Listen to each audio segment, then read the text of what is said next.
Hello guys, welcome back to the channel. Ajay Sharma में आप सभी का एक बार फिर से स्वागत है। और आज के इस वीडियो में हम Hindu minority and guardianship act 1956 के सेक्शन 5 और 6 को कवर करेंगे।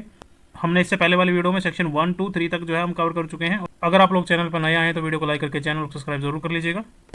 तो चलिए शुरू करते हैं। सेक्शन 4 में तो डेफिनेशन दी गई है, बिल्कुल सिंपल सा सेक्शन है, बिल्कुल आप अगर एक बार पढ़ोगे तो आपको तुरंत ही समझ आ जाएगा। सेक्शन 4A में तो माइनर की डेफिनेशन दी गई है। सेक्शन 4B में हमारी जो दी गई है वो गार्जियन की जो डेफिनेशन है वो दी गई है। और सेक्शन 4C में हमें बताया गया है कि who are the natural guardian. Minor वो पर्सन होगा जिसने अभी तक 18 ईयर्स की जो एज है वो कंप्लीट नहीं करी गई है उसके द्वारा। और सेक्शन 4B में हमें बताया गया है कि गार्जियन कौन होंगे। और सेक्शन 4C में हमें बताया गया है कि नेचुरल गार्जियनशिप के बारे में, जो कि सेक्शन 6 में हम उसे आगे पढ़ेंगे। सेक्शन 5 ऑफ दिस एक्ट ये हमें बताता है इस एक्ट का overriding effect. Save as otherwise expressly provided in this act A. Any text, rule or interpretation of Hindu law or any custom or usage as part of that law in force immediately before the commencement of this act shall cease to have effect with respect to any matter for which provisions is made in this act। इसका क्या मतलब हुआ? Section 5 जो हमारा ये बोलता है कि अगर इस एक्ट में किसी मैटर के बारे में रूल्स दिए गए हैं तो उस मैटर के पुराने हिंदू लॉ, कस्टम, यूसेज या इंटरप्रिटेशन अप्लाई नहीं होंगे। Save as otherwise expressly provided in this act, इस एक्ट में जो क्लियरली लिखा है वही माना जाएगा।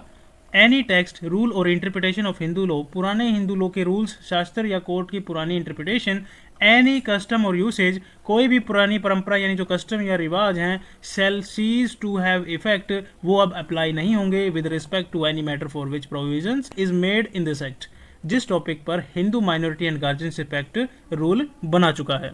Clause B. Any other law in force immediately before the commencement of this act shall cease to have effect so far as it is inconsistent with any of the provisions contained in this act।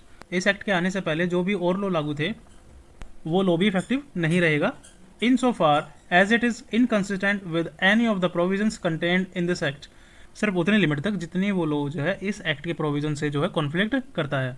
तो बस यही था हमारा simple सा section 5। अब हम section 6 जो है देख लेते हैं। Natural guardian of a Hindu minor, इसकी जो डेफिनेशन है सेक्शन 4C में हमने पढ़ी थी नेचुरल गार्जियन की, जहाँ पे मैंने बोला था कि हम जो है इसको सेक्शन 6 में पढ़ेंगे natural guardian of a minor होते कौन है। तो आइए देखते हैं। In respect of the minor's person as well as in respect of the minor's property, guardian की जो अथॉरिटी होगी माइनर के पर्सन पर, यानी जो उसका care, upbringings, education, custody, minor की प्रॉपर्टी पर प्रॉपर्टी मैनेज करना, एक्सक्लूडिंग हिज और her undivided interest in the joint family property, guardian को right joint Hindu family property के अनडिवाइडेड शेयर पर नहीं होगा, उस पर कर्ता का कंट्रोल होता है, गार्जियन का नहीं। अब एक्ट बताता है कि गार्जियन कौन कौन हो सकते हैं। क्लोज ए में हमें बताया गया कि in the case of boy और unmarried girl the father and after him the mother, अगर माइनर बॉय है या अनमैरिड गर्ल है तो पहले नेचुरल गार्जियन जो है फादर को माना जाएगा और फिर फादर के बाद मदर को। Provided that the custody of a minor who has not completed the age of 5 years, अगर बच्चे ने जो है 5 साल जो एज कंप्लीट नहीं करी है, 5 साल से छोटा है, shall ordinarily be with the mother, generally custody जो है माँ के पास होगी उसकी। क्लोज भी हमें बताता है in the case of an illegitimate boy और an illegitimate unmarried girl the mother and the father her the father. इसका क्या मतलब हुआ? अगर बच्चा इलेजिटिमेट बॉय या इलेजिटिमेट जो अनमैरिड गर्ल है, the mother and after her the father, तो फर्स्ट जो है नेचुरल गार्जियन जो होगी वो मदर होगी एंड मदर के बाद जो है फादर। क्लोज सी हमें बताता है अगर माइनर मैरिड गर्ल है तो उसका नेचुरल गार्जियन हस्बैंड होगा। तो आइए अब हम इसका प्रोवाइजो देख लेते हैं। Provided that no person shall be entitled to act as the natural guardian of a minor under the provisions of this section, इस सेक्शन में जो भी नेचुरल गार्जियन बताए गए हैं उनमें से कोई भी पर्सन नेचुरल गार्जियन नहीं बन सकता। यहाँ पे जो कंडीशंस जो हैं वो उनमें से कोई अप्लाई होती है तो कौन सी जो सिचुएशन है वो देखते हैं एक बार, कंडीशन कौन सी है। If he has cease to be Hindu, अगर कोई पर्सन हिंदू नहीं रहा यानी रिलीजन जो है उसने चेंज कर लिया।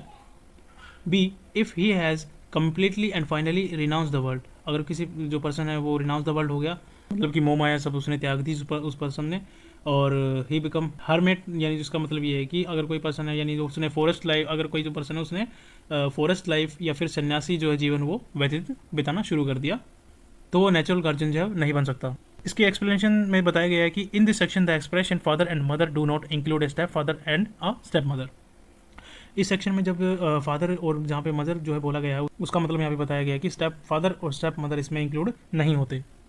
So thanks for watching guys.